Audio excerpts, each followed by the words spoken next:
Hello hi student, how are you? Welcome to my channel. आजच्या व्हिडिओमध्ये आपण 12th स्टँडर्डच्या सिलेबसमधील जो काही 8 नंबरचा चॅप्टर आहे company accounts issue of shares, या चॅप्टरला आपण स्टार्ट करणार आहोत. पण त्याही आधी अजूनही जर तुम्ही चॅनलला सबस्क्राईब केला नसेल तर चॅनलला अगोदर सबस्क्राईब करा. व्हिडिओ आवडला तर नक्की लाईक करा आणि जास्तीत जास्त विद्यार्थ्यांपर्यंत व्हिडिओ शेअर करा. So let's start. बघा, लास्ट लेक्चरपर्यंत आपण जेवढे काही टॉपिक कंप्लीट केलेले आहेत त्या सर्व टॉपिकच्या लिंक्स मी डिस्क्रिप्शनमध्ये दिलेल्या आहेत. त्या ठिकाणी तुम्ही जाऊन सर्व टॉपिकचे व्हिडिओ पुन्हा एकदा पाहू शकता, पुन्हा एकदा रिव्हिजन करू शकता, जेणेकरून सर्व टॉपिक्स तुमच्या परफेक्टली लक्षात राहतील. आजच्या व्हिडिओमध्ये आपण कंपनी अकाउंट्स म्हणजे नेक्स्ट जो काही चॅप्टर आहे इश्यू ऑफ शेअर्स, या चॅप्टरवरती आपण डिस्कस करणार आहोत. आता हा चॅप्टर समजून घेण्यासाठी जेवढा काही थेरॉटिकल पार्ट आहे, हा थेरॉटिकल पार्ट तुमच्या लक्षात येणं खूप गरजेचं आहे. त्यामुळं मी PDF-मध्येच जेवढा काही थेरॉटिकल पार्ट आहे तो तुम्हाला एक्सप्लेन करणार आहे.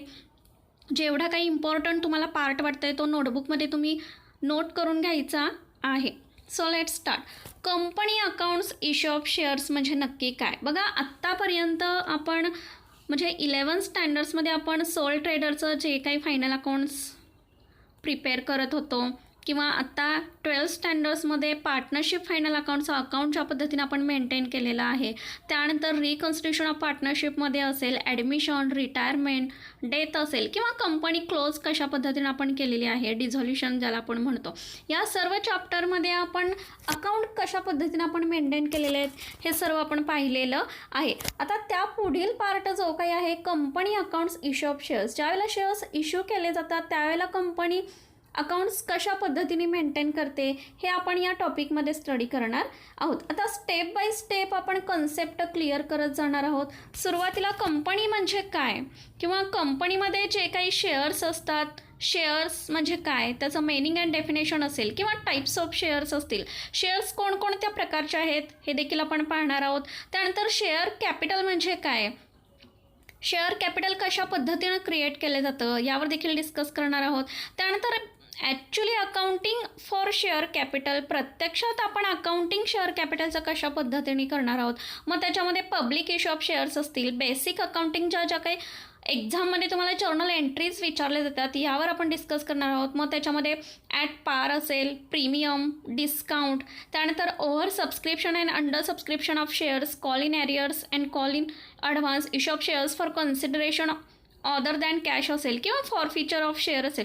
या सर्व कन्सेप्ट आपण स्टेप बाय स्टेप स्टडी करणार आहोत. पण सर्वात आधी कंपनी म्हणजे काय आणि कंपनीची निर्मिती कशी झाली, मग त्याच्यामध्ये शेअर्स म्हणजे काय आणि शेअर कॅपिटल म्हणजे काय, त्याच्यामध्ये कशा पद्धतीनं प्रकार पडलेले दिसून येतात, यावर आपण थोडाफार प्रमाणात डिस्कस करणार आहोत. आता इंट्रोडक्शनचा पार्ट जर बघायचा झाला तर सिलेबसनुसार आपण company accounts issue of shares इंट्रोडक्शनमध्ये काय सांगितलेलं आहे त्यांनी, capital is the life blood of any business organisation. A sole trader introduces capital out of his own pocket. Similarly the partners also bring capital from their own pockets. But in case of company form of business organization, the capital is raised through the issue of shares. Industrial revolution brought significant changes in the size of business structure. Joint stock company as a modern form of business organization emerged to meet the requirements of large sized business to remove the main. Industrial revaluation brought significant changes in the size of business structure. Joint stock company as a modern form of business organization emerged to meet the requirements of large sized business to remove the main defects or limitation of the partnership form of organization. That's it. Company म्हणजे काय तर औद्योगिक क्रांतीनंतर व्यवसाय संघटनेचा प्रमंडळ. आपल्याला माहिती आहे SP-च्या विद्यार्थ्यांना कंपनी म्हणजे काय, शेअर म्हणजे काय, किंवा शेअर कॅपिटल म्हणजे काय, ह्या थोड्याफार प्रमाणात इन्फॉर्मेशन त्यांना माहिती असते. संघटनेचा कंपनी म्हणजे प्रमंडळ हा प्रकार हा झपाट्याने पुढे आलेला दिसतो आणि प्रमंडळाची आर्थिक गरज देखील वाढलेली दिसते आणि म्हणून कंपनीचे भांडवल मोठ्या प्रमाणात गुंतवणूकदाराच्या अंशदानाप्रमाणे हे गोळा केले जाते आणि अंशदान देणाऱ्या गुंतवणूकदारांना भागधारक असं आपण म्हणतो. साधारणतः कंपनी आपले भांडवल भाग आणि कर्ज रोख्यांच्या स्वरूपात उभारत असते. भाग भांडवल हे कंपनीचे स्वतःचे भांडवल तर असते, तर कर्ज रोख्यांद्वारे उभारलेले भांडवल हे कर्जाऊ भांडवल म्हणून ओळखले जाते. साधारणतः भागांची जी काही किंमत आहे, जी काही राशी आहे, ही हप्त्याने द्यावी याची असते आणि भागांसाठी अर्ज करतेवेळी अर्जासोबत काही किंमत द्यावी लागते आणि ह्या अर्जासोबत द्याव्या लागणाऱ्या किमतीला ॲप्लिकेशन मनी असं म्हटलं जातं आणि हा अर्ज ठराविक नमुन्यात दिलेला असतो. प्रत्यक्षात भाग वाटपांच्या अटीचा आराखडा तयार करत असताना सेबीच्या मार्गदर्शक सूचनांचे पालन यामध्ये केले जाते आणि अभ्यासक्रमाचा हा पाठ कंपनीच्या भागाशी संबंधित असलेला आपल्याला दिसून येतो.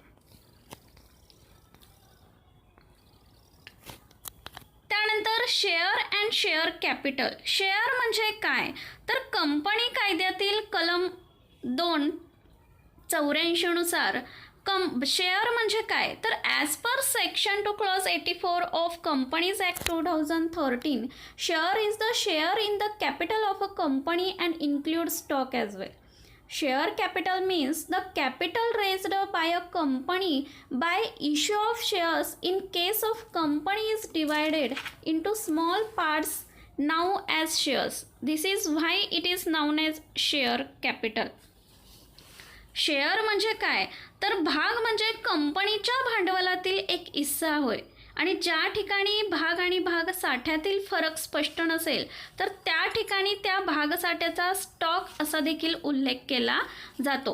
कंपनी कोणत्याही इक्विटी मूल्यामध्ये विभागलेल्या परिणामाला असेल किंवा एककाला शेअर किंवा भाग असं म्हटलं जातं आणि हा संयुक्त स्कंद म्हणजे स्टॉक हा कंपनीच्या भांडवलाचा भागधारकांनी धारण केलेल्या स्वतंत्र भाग म्हणून ओळखला जातो आणि कंपनीचे एकूण भांडवल स्वतंत्रपणे एका निश्चित किमतीच्या अनेक एककात जसं आपण परिमाणात म्हणतो असे विभागलेले दिसून येतात. भाग प्रमाणपत्रावर जी काही निश्चित किंमत छापलेली असते त्यालाच भागाचे दर्शनी मूल्य किंवा सममूल्य किंवा नाममात्र मूल्य असा आपण त्याचा उल्लेख करतो. According to Companies Act company can issue 2 types of shares namely equity shares and preference shares. आता भागांच्या प्रकाराबद्दल म्हणायचं झालं तर कंपनी कायदा 86 नुसार आता फक्त कंपनीचे 2 प्रकार पडलेले दिसून येतात. एक म्हणजे समता भाग ज्याला आपण इक्विटी शेअर म्हणतो आणि दुसरा म्हणजे पूर्व अधिकार भाग ज्याला आपण प्रेफरन्स शेअर असं म्हणतो. आता इक्विटी शेअरचा अर्थ सांगायचा झाला तर असे भाग की जे पूर्व अधिकार नाहीत म्हणजेच जे भाग पूर्व अधिकार नाहीत असे सर्व भाग म्हणजेच इक्विटी शेअर्स ज्याला आपण म्हणतो. आता कलम 86 अनुसार इक्विटी शेअर्स हा मतदानाचा अधिकार असलेले किंवा मतदानाच्या आणि लाभांशाच्या अधिकारात भेद सांगणारे असू शकतात आणि अशा भागांना अग्रहक्काने लाभांश आणि भांडवल परत प्राप्त करण्याचा अधिकार दिलेला नसतो. A share which is not a preference share is an equity share. It means that if the shareholder is not entitled to a fixed dividend or have priority at the time of repayment of capital will be treated as equity share capital. Equity shareholders participate in profits of a company after all preferential rights have been satisfied. Equity shareholders are the risk bearers and therefore all the real owners of the company and can get dividend after payment of all expenses and dividend to preference shareholder. पूर्व अधिकार भागधारकांना लाभांश दिल्यानंतरच लाभांश दिला जातो म्हणजे preference शेअरधारकांना dividend दिल्यानंतरच इक्विटी शेअरधारकांना डिव्हिडंड दिला जातो. प्रेफरन्स शेअरधारकांचे देणे जे काही आहे हे देऊन झाल्यानंतरच इक्विटी कॅपिटल जे काही आहे ते परत केले जाते आणि लाभांशाचा दर हा निश्चित असत नाही. आधीच्या अदत्त लाभांशाचा संचय देखील केला जात नाही. इक्विटी भागधारकांना मतदानाचा हक्क हा डेफिनेटली बजावू शकतात. आणि असे भाग हे परिवर्तनीय असलेले दिसून येत नाहीत. नेक्स्ट टाईप आहे जो शेअरचा तो म्हणजे preference share. Preference share are those shares which have right with respect to payment of dividend and repayment of capital of winding up the company. Thus preference share holder enjoy preferential rights in a case of payment of dividend and repayment of capital. Preference shareholder get fixed a rate of dividend before giving dividend to equity shareholders. On the basis of additional rights or benefits, preference share can be further classified as follows. Preference share म्हणजे काय तर company अधिनियम कलम 85 नुसार preference share हे असे share असतात की ज्यांना खालील पद्धतीनं जे काही अधिकार आहेत हे अधिकार उपभोगता येतात. मग त्याच्यामध्ये पूर्वी ठरलेल्या दराप्रमाणे सामान्य भागधारकांना प्राप्त होण्याआधी डिव्हिडंड प्राप्त करण्याचा अधिकार हा प्रेफरन्स शेअरधारकांना असतो. कंपनी समापनाच्या वेळी सामान्य भागधारकांचे भांडवल हे परत करण्याआधी भांडवल परत घेण्याचा अधिकार देखील प्रेफरन्स शेअरधारकांना असतो. म्हणजे अशा रीतीनं हे भाग सर्वप्रथम डिव्हिडंड प्राप्त करण्याबाबत आणि कॅपिटल परत मिळवण्याबाबतचे अधिकार हे प्रेफरन्स शेअरधारकांना दिले जाऊ शकतात किंवा असतात. आता प्रेफरन्स शेअर्सचे देखील काही टाईप्स पडलेले आपल्याला दिसून येतात. मग त्याच्यामध्ये cumulative and non cumulative preference shares, संचयी पूर्वाधिकार भाग असेल किंवा रेडिमेबल अँड इरेडिमेबल प्रेफरन्स शेअर असेल, participative and non participative preference share, convertible and non-convertible preference share. As the above classification of preference share does not affect on the accounting entries, detailed explanation is not given here. असे विविध प्रकारचे types आपल्याला preference शेअरचे सांगता येतील. त्यानंतर types of share capital कोणकोणते आहेत हे बघण्या अगोदर शेअर कॅपिटल म्हणजे काय तर भाग निर्गमित करून जे काही भांडवल उभारले जाते त्याला आपण शेअर कॅपिटल म्हणजेच भाग भांडवल असं म्हणतो. दुसऱ्या शब्दात सांगायचं झाल्यास भागधारकांनी सामुदायिक भागांच्या दर्शनी मूल्य स्वरूपात जी काही गुंतवलेली अमाऊंट असते, जी काही गुंतवलेली किंमत असते त्यालाच आपण भाग भांडवल असं म्हणतो. म्हणजे कंपनीचे संपूर्ण भांडवल हे भागामध्ये विभागलेले असते आणि म्हणून त्यास भाग भांडवल असं म्हटले जाते. आणि अशा भाग भांडवलाचे काही प्रकार आपल्याला माहिती असणं गरजेचं आहे. टाईप्स ऑफ शेअर कॅपिटलमध्ये पहिला टाईप्स येतो तो म्हणजे ॲथोराइज्ड capital. The authorized capital is the amount of share capital which a company is authorized to issue by its memorandum of association. The amount of authorized capital is determined after taking into consideration the future requirements of capital of the company. This capital is also known as nominal capital or registered capital. This is the maximum amount which a company is authorized to raise by the issue of shares. The authorized capital can be increased or decreased by adopting the prescribed legal procedure. Authorised capital म्हणजे काय ज्याला आपण registered capital किंवा nominal capital अशा नावाने देखील ओळखतो. Company घटनापत्रकाच्या भांडवल कलमात जेवढे काही भांडवल उभारण्याचा उल्लेख केलेला असतो तेवढ्या सर्व भांडवलाला कंपनीचे अधिकृत भांडवल ज्याला आपण ॲथोराइज्ड कॅपिटल किंवा नॉमिनल कॅपिटल किंवा रजिस्टर्ड कॅपिटल असं आपण म्हणतो. कंपनी ही आपल्या आयुष्यात भांडवल उभारण्याची कमाल मर्यादा याच्यामध्ये ठेवू शकते. कंपनीने ही मर्यादा आपली भांडवलाची जास्तीत जास्त आवश्यकता लक्षात घेऊन निश्चित केलेली असते. म्हणजेच कंपनी अधिनियम 1956 कलम 94 प्रमाणे घटनापत्रकातील भांडवल बदल कलमानुसार कंपनी आपले अधिकृत भांडवल देखील बदलवू शकते. म्हणजे स्थिती विवरणात ते त्याच्या दर्शनी मूल्याने दर्शविले जाते. नेक्स्ट शेअर कॅपिटलचा टाईप आहे तो म्हणजे इश्यूड कॅपिटल ज्याला आपण निर्गमित किंवा विक्रीला काढलेले भाग भांडवल असं देखील म्हणतो. साधारणतः issued capital is that part of the authorized capital which is offered to the public for subscription. If the company issue all its share, issued capital will be equal to authorized capital. Generally, company issues such number of shares which are sufficient to meet the requirements of the company at the time of their issue. The part of authorized capital which is not issued to the public is known as unissued capital.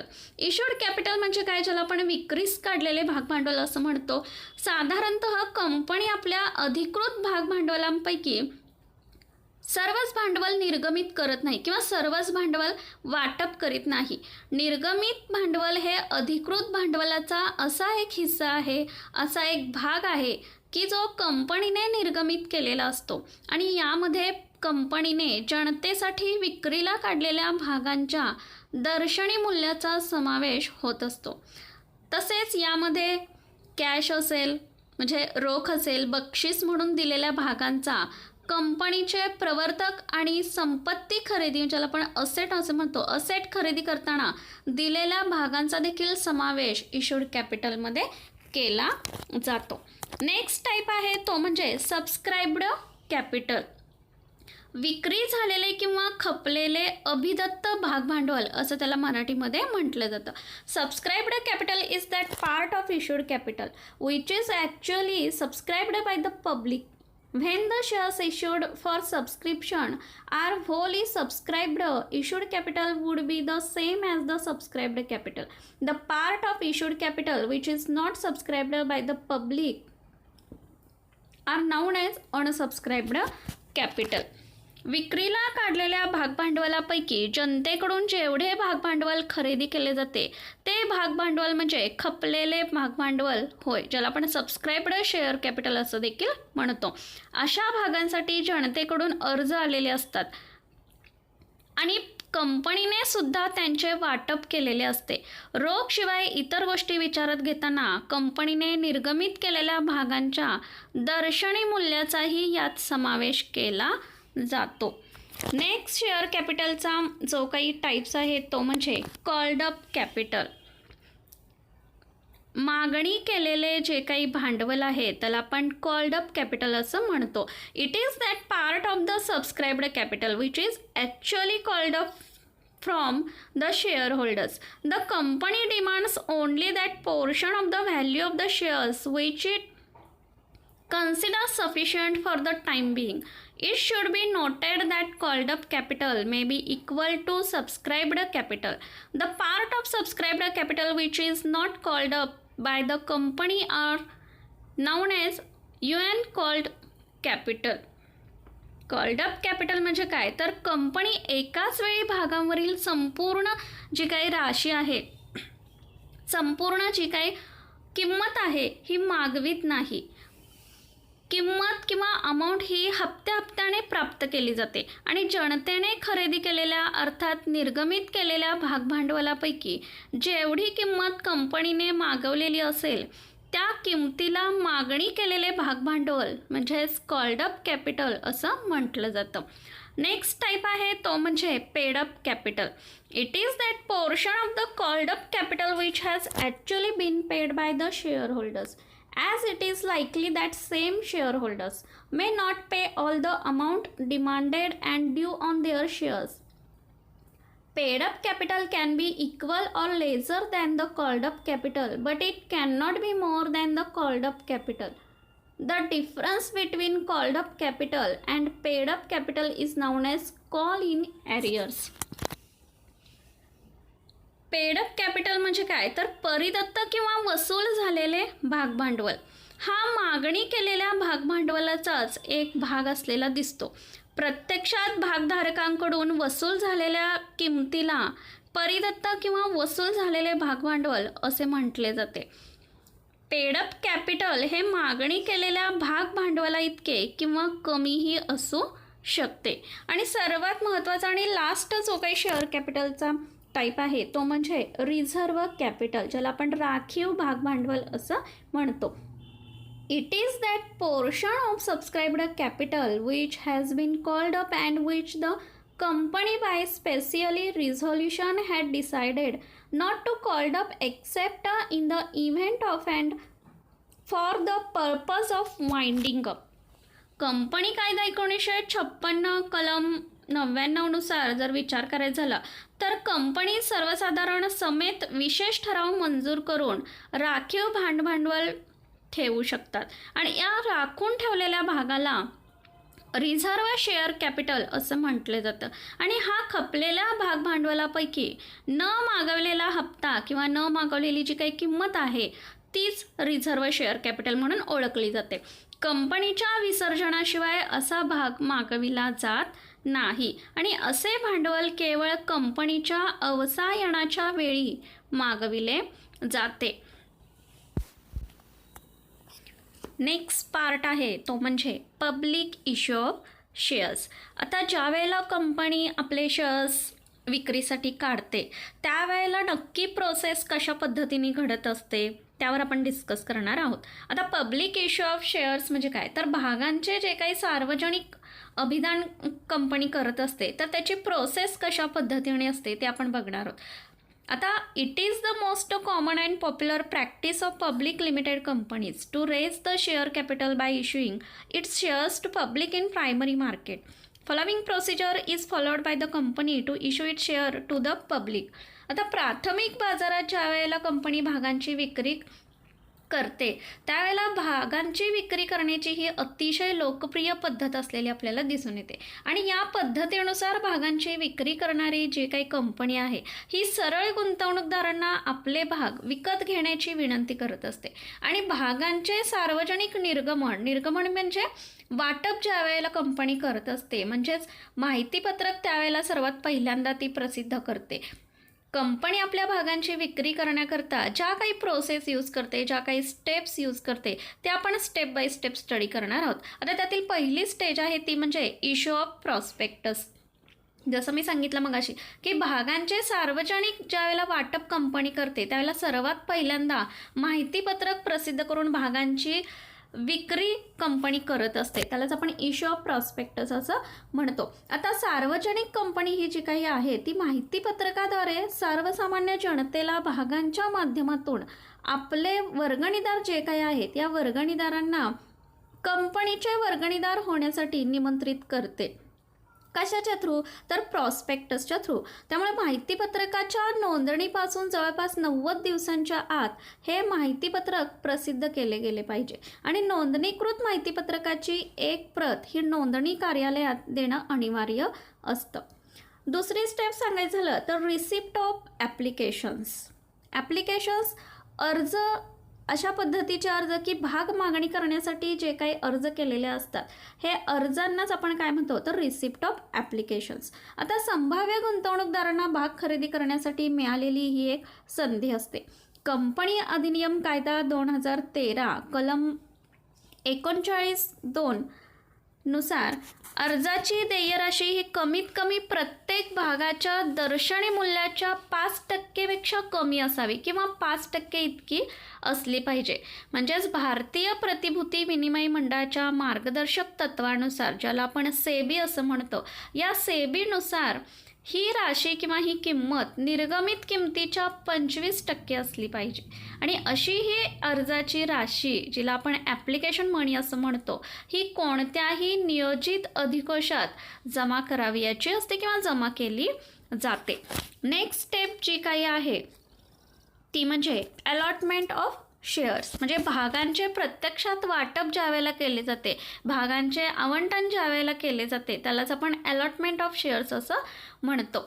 आता as per section 39 clause 1 of companies act 2013 म्हणजे company कायदा जो काही आहे 2013 यानुसार 39(1) या कलमानुसार भागवाटप प्रक्रियेनंतर भागांचे अस्तित्व हे निर्माण होत असते. आणि भागवाटप म्हणजे काय, ज्याला आपण अलॉटमेंट ऑफ शेअर्स म्हणतो. थोडक्यात सांगायचं झालं तर अलॉटमेंट याचा अर्थ काय, तर भागवाटप म्हणजेच भागांसाठी ज्यांनी अर्ज केलेले असतात त्यांना भाग वितरित करणे म्हणजेच अलॉटमेंट ऑफ शेअर्स.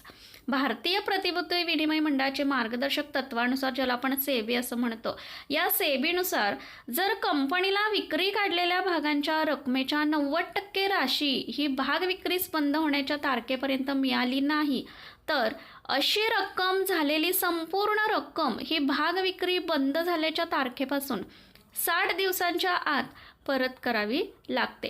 तसेच कंपनी कायद्याच्या कलम 73 प्रमाणे विक्रीस काढलेल्या भागांच्या मूल्यांपेक्षा जास्तीत जास्त रक्कम प्राप्त झाली असेल तर अशी अतिरिक्त प्राप्त झालेली रक्कम ही भाग विक्री बंद झाल्याच्या तारखेपासून 78 दिवसांच्या आत परत करावी लागते किंवा परत यावी लागते. अन्यथा होणाऱ्या विलंबाकरता कंपनीला वार्षिक 15% दराने हे व्याज द्यावे लागते.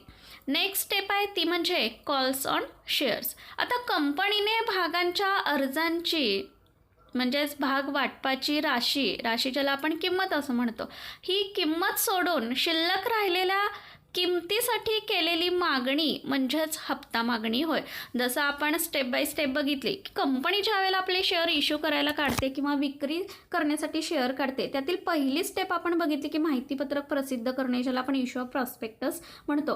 की कंपनी काय करते तर कंपनी आपले शेअर विक्रीस काढते वेळी पहिल्यांदा पत्रक प्रसिद्ध करते, प्रॉस्पेक्टस इश्यू करते. मग त्या प्रॉस्पेक्टसमध्ये कंपनीचा पूर्ण डाटा असेल, कंपनीची पूर्ण शेअरविषयी इन्फॉर्मेशन असेल. ही इन्फॉर्मेशन त्या प्रॉस्पेक्टस थ्रू काय केली जाते, पब्लिश केली जाते. आणि त्यानंतर